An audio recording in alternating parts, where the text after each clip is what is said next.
The screen is lighted with the image of blue roses. Gradually, Laura's figure becomes apparent and the scene goes out. The music subsides. Laura is seated in the delicate ivory chair at the small clawfoot table. She wears a dress of soft violet material for a kimono. Her hair is tied back from her forehead with a ribbon. She is washing and polishing her collection of glass. Amanda appears on the fire escape steps. At the sound of her ascent, Laura catches her breath, thrusts the bowl of ornaments away, and seats herself stiffly behind the diagram of the typewriter keyboard as though it held her spellbound. Something has happened to Amanda. It is written in her face as she climbs to the landing. A look that is grim and hopeless and a little absurd. She has on one of those cheap or imitation velvety-looking cloth coats with imitation fur collar. Her hat is 5 or 6 years old, one of those dreadful crochet hats that were worn in the late 20s, and she is clutching an enormous black patent leather pocketbook with nickel clasps and initials. This is her full dress outfit, the one she usually wears. To the DAR before entering, she looks through the door. She purses her lips, opens her eyes very wide, rolls them upward, and shakes her head. Then she slowly lets herself in the door. Seeing her mother's expression, Laura touches her lips with a nervous gesture. Laura, can I stop you? Have you guys come across the symbol at all? Yeah. Have you circled it? Not yet. Circle it. It says, Yep. Gage found one. I found it again. Does the ornaments, count as the glass menagerie thing? Where is it? Thrust the bowl of ornaments away. Because I think that's referring to her. You know what? You can circle it, because maybe it has meaning behind it. Okay. That might be something that you can hash out when you guys talk about this. Those kinds of things as you read, if there's something that might have to do with it, that's something you can talk about. Okay, you can circle it and go, ornaments, kind of has to do with glass. Let's circle it. I have a question about that. Let's talk about it later. Okay. Didn't mean to cut you off in it, but if there's other spots where you have glass or something, that's okay for you guys to circle those. Keep going. Did you see anything else besides those two? No. Laura says, "Hello, Mother, I was." Amanda interrupts Laura. Deception. So now the symbol. Well, so we found the symbol. She was polishing her collection of glass and ornaments. So the symbol that we're making a list about would be the glass object or the glass menagerie.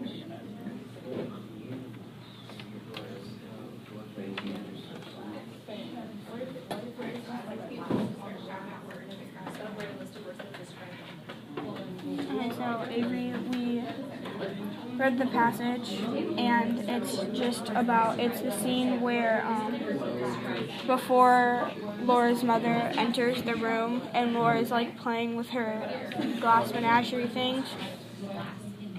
So we circled on line 7, we circled the collection of glass,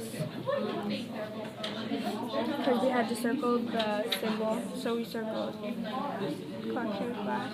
And then we circled the bowl of ornaments, because we thought that would have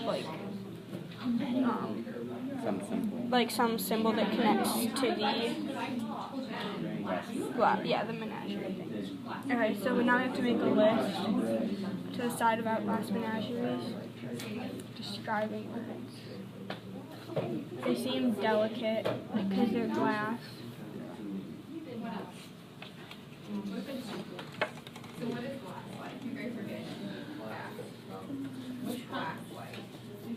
Delicate.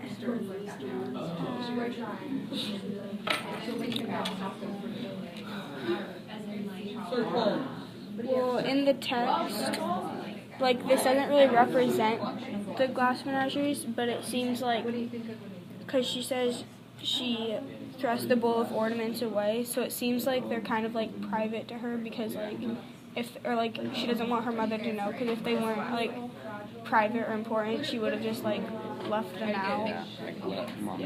So I think it's like important or like a secret type of issue.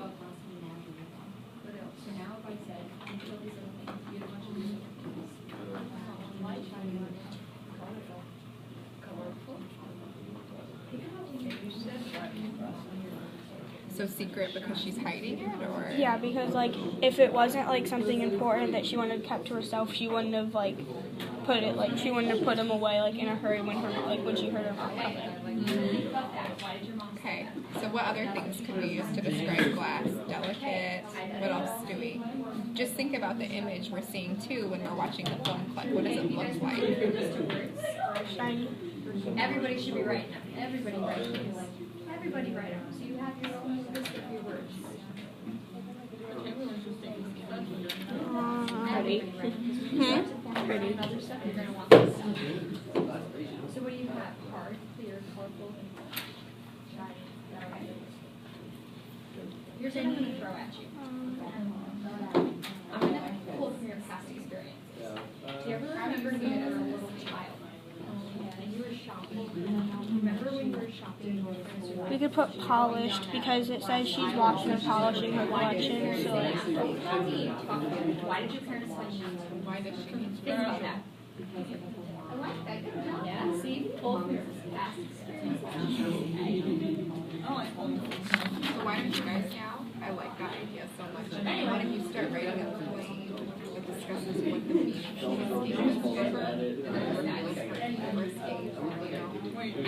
or anything else that you guys think is like. Okay, after you have made a list of words in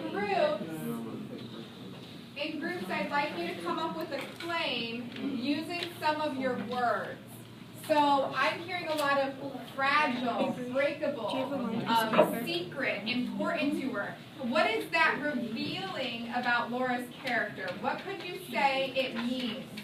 And I will put my piece of paper up. So remember, I literally wrote the symbol reveals lock. So that's the structure I want you to use. The symbol of the glass menagerie reveals what? Can you guys kind of pull them back in?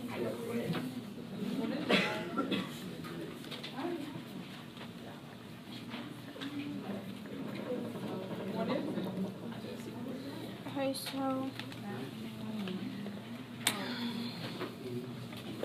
The symbol of the glass menagerie. You can just start with that. We don't have to have polished writing yet.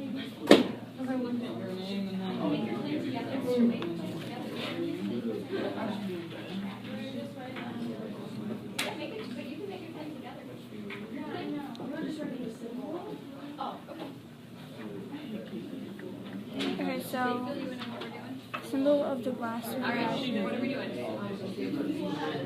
So filament, what did we read about?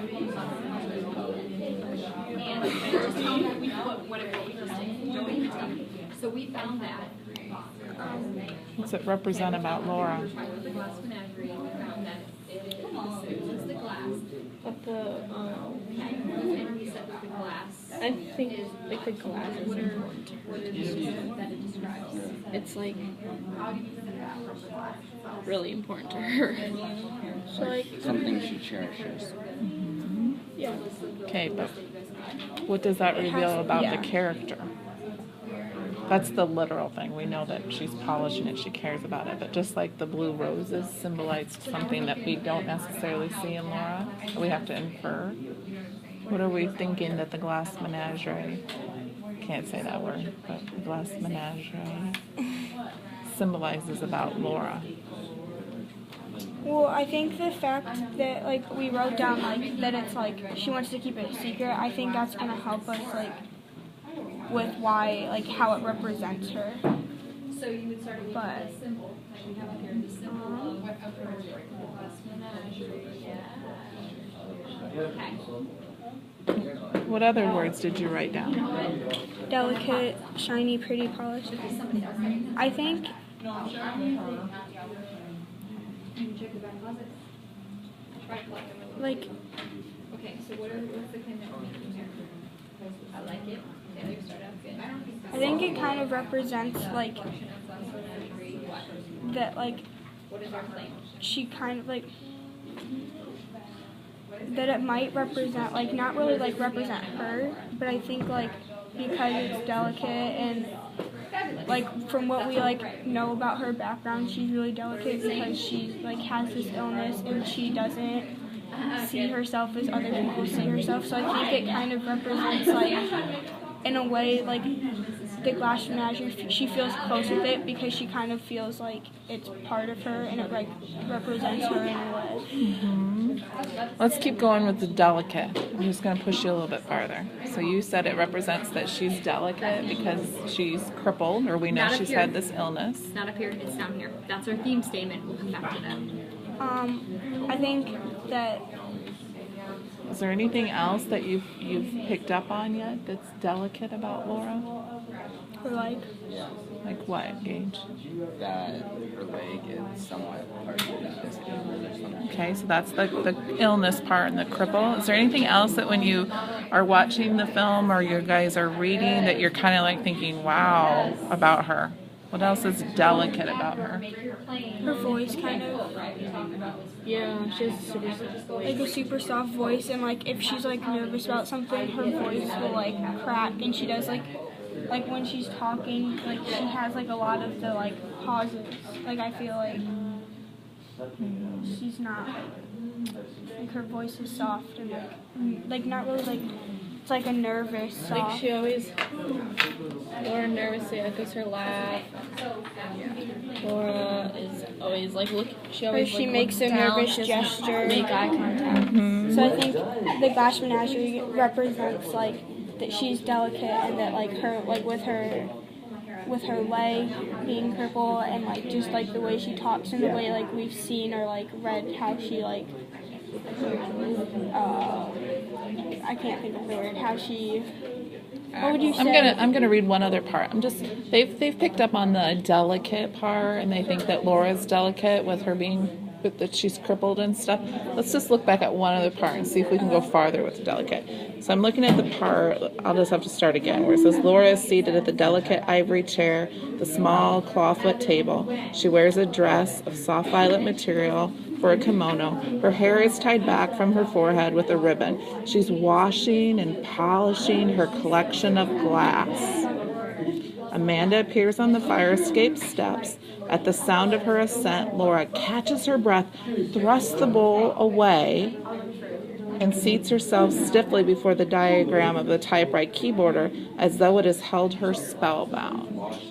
It's So I'm almost like curious she's embarrassed. Like for her mom to like find out. that Maybe not she's doing embarrassed. what. Maybe that's not the right word. Yeah, I think keep going with it. She's embarrassed that her mom is seeing her do what?